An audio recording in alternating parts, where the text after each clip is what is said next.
Hey guys, welcome back to my two videos. तो इस video में दोस्तों डिस्कस करने वाले हैं यहाँ पर कुछ इंपॉर्टेंट कंपनीज को और उनसे रिलेटेड कुछ इंपॉर्टेंट अपडेट्स हैं जिसकी बात करेंगे इस वीडियो में। तो चलिए दोस्तों वीडियो की शुरुआत करते हैं। सबसे पहली कंपनी की बात करते हैं। पहली कंपनी का नाम है वेदांता लिमिटेड।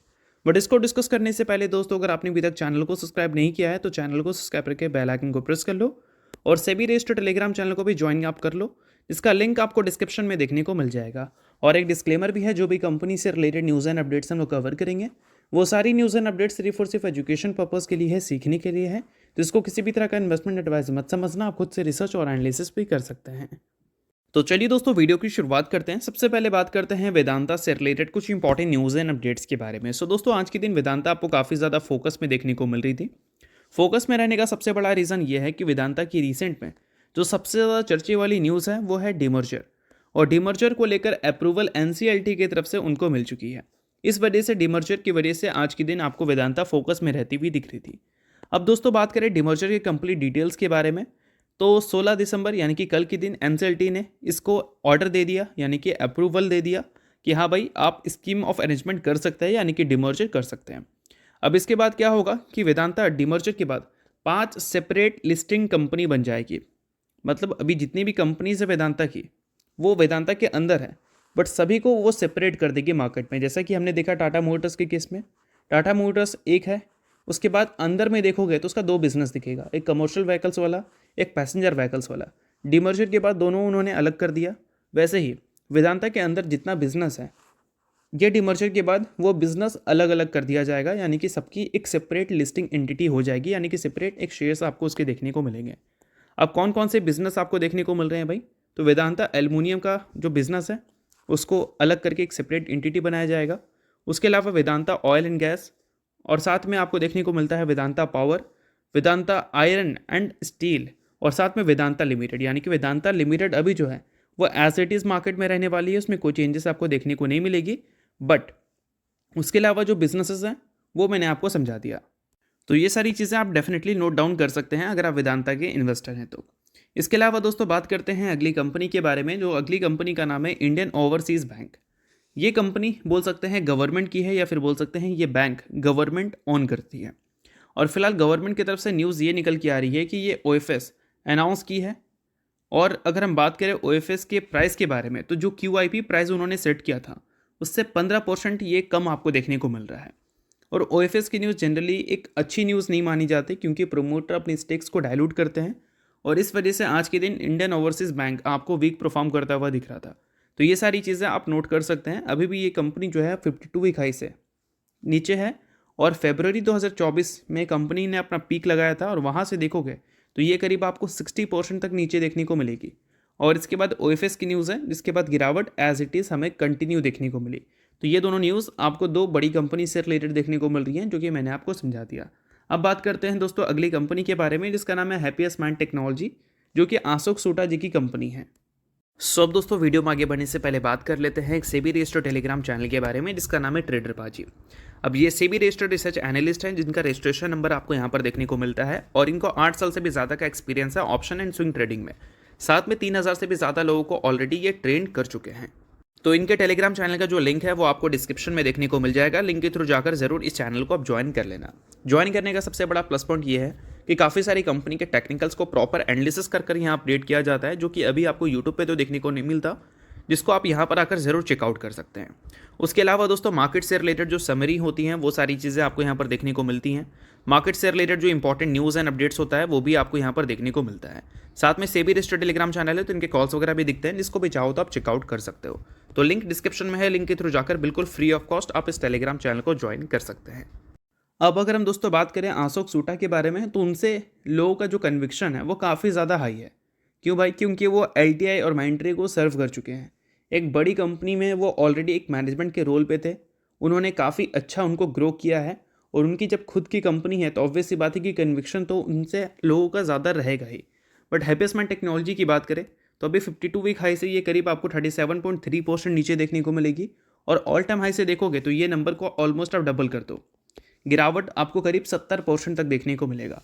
इसके पीछे का सबसे बड़ा रीज़न क्या है? कंपनी के अर्निंग्स का ग्रो ना हो पाना। पिछले 3 साल में कंपनी के जो प्रॉफिट हैं वो सिर्फ 1% CAGR से ग्रो किए हैं और पिछले 1 साल में तो ग्रोथ रेट आपको नेगेटिव में देखने को मिली है।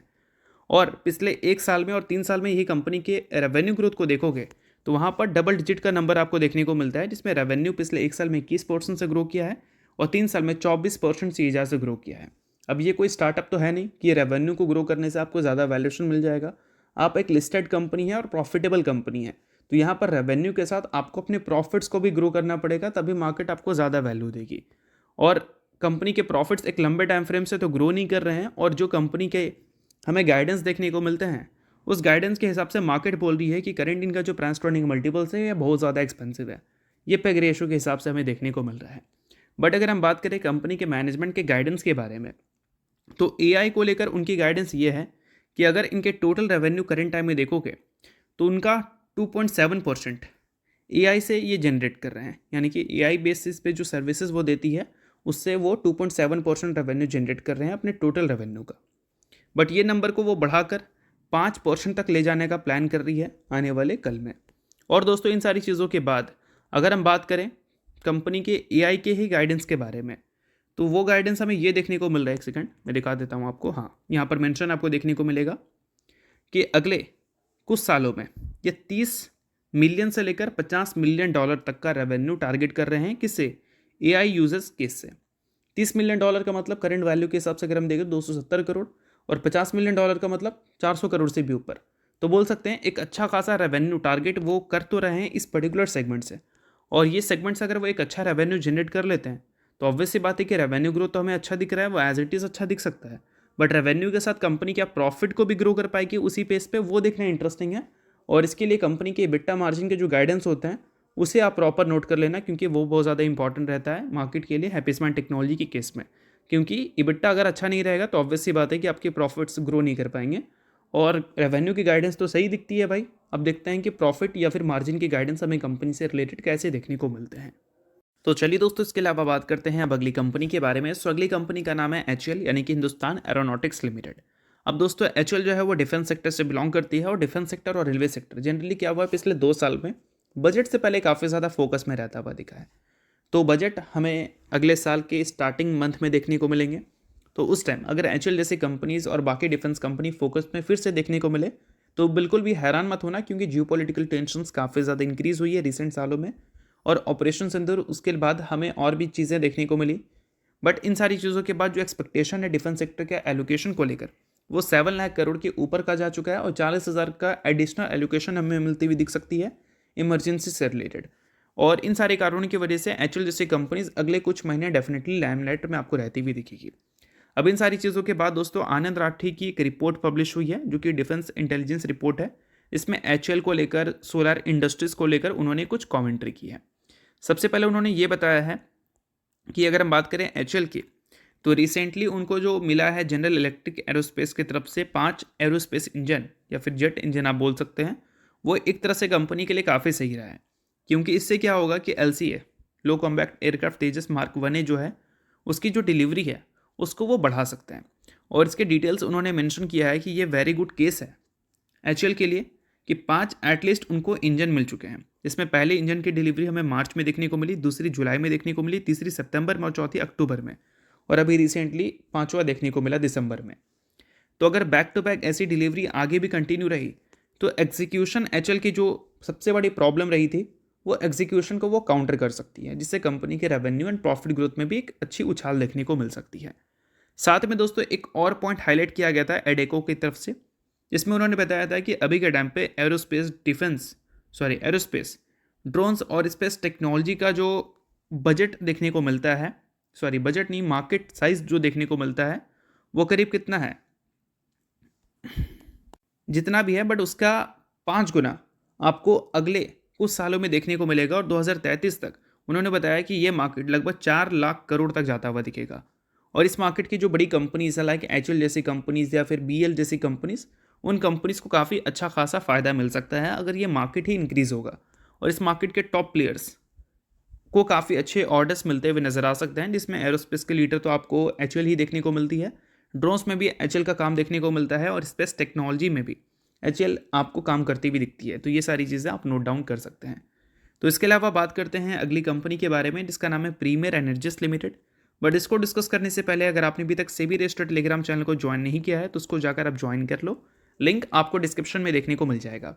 मार्केट में जिस लेवल की वॉलेटिलिटी दिख रही है इस चीज़ को काउंटर करने के लिए प्रॉपर एनालिसिस आपको चाहिए होगी। तो काफ़ी सारी कंपनी के टेक्निकल्स को प्रॉपर एनालिसिस कर यहाँ पर अपडेट किया जाता है जिसको आप चेकआउट कर सकते हैं। तो लिंक आपको डिस्क्रिप्शन में दिख जाएगा, लिंक के थ्रू जाकर डेफिनेटली आप फ्री ऑफ कॉस्ट इस चैनल को ज्वाइन कर सकते हैं। अब दोस्तों बात करते हैं प्रीमियर एनर्जीज के बारे में। तो अभी के टाइम पे प्रीमियर एनर्जीज को देखोगे तो गिरावट आपको 34.4% की इस कंपनी में देखने को मिलेगी 52 वीक हाई से।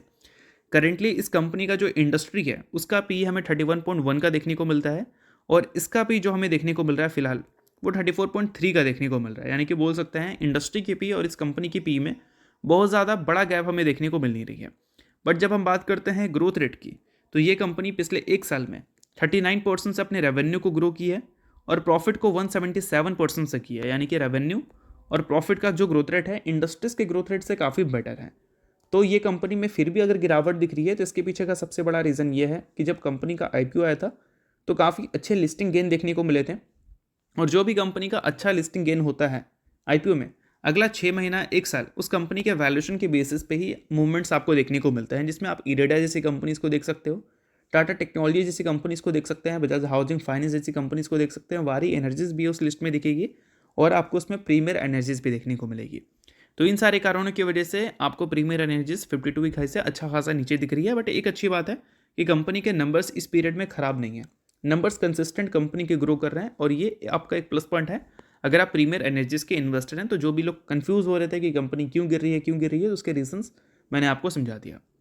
तो दोस्तों ये सारे कुछ इंपॉर्टेंट कंपनी से रिलेटेड इंपॉर्टेंट अपडेट थी जिसकी बात की हमने इस वीडियो में। होप करता हूँ ये वीडियो आपको अच्छा लगा होगा और चला लाइक कीजिए, परिवार सब्सक्राइब कीजिए। वीडियो के लिए बहुत बहुत शुक्रिया।